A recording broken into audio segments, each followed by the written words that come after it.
একটা সিংহ কখনো একটা সিংহকে হত্যা করে না, একটা বাঘ কখনো একটা বাঘকে হত্যা করে না, একটা ছাগল কখনো একটা ছাগলকে হত্যা করে না।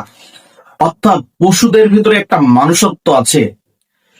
একই সমগোত্রীয় পশু কখনো ক্ষমতার লোভে আর একটা পশুকে হত্যা করে না। কিন্তু মানুষ একমাত্র প্রাণী, পৃথিবীর সর্বশ্রেষ্ঠ বুদ্ধিমান প্রাণী। এই পৃথিবীর সর্বশ্রেষ্ঠ বুদ্ধিমান প্রাণী এটা তার সমগোত্র ভাইদেরকে ক্ষমতার লোভে হত্যা করে।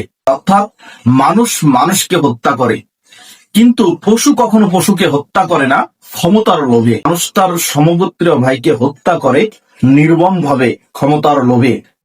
মানুষের জীবন রক্ষা করার জন্য শরিয়াতে অনেক জায়গায় ছাড় দেওয়া হয়েছে, অর্থাৎ আল্লাহর বিধানেও ছাড় রয়েছে, কিন্তু একটা মানুষ আর একটা মানুষকে কখনো ছাড় দেয় না। অর্থাৎ মানুষ পশুর চেয়ে এখন যেন অদম হয়ে গিয়েছে, মানুষ পশুর থেকে যেন খারাপ হয়ে গিয়েছে।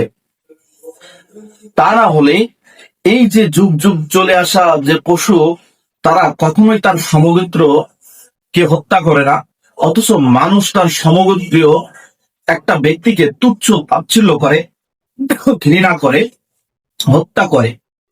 এটা মানুষ করে, পশু করে না। এজন্য আল্লাহ বলছেন যে আমি সমস্ত সবকিছুর বিনিময়ে মানুষের জীবন রক্ষা করার জন্য বলেছি। অর্থাৎ একটা কাবা ঘরের থেকে একটা মানুষের জীবন বাঁচানোটা ইম্পর্টেন্ট। যেখানে শরিয়াতের অনেক জায়গায় ছাড় দেওয়া হয়েছে মানুষের জীবন রক্ষা করার জন্য। এজন্য আমরা বলবো, আজকে মানবতা কোথায়? একটা পশুর ভিতরে যে মানবতা আছে, আপনার ভিতরে কি সেই মানবতা আছে? একটা পশুর ভিতরে যে পার্সোনালিটিটা আছে, আপনার ভিতরে কি আছে?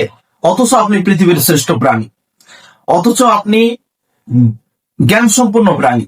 সে তো নির্বোধ, সে তো বোকা, অথচ আমরা সেটাই করছি।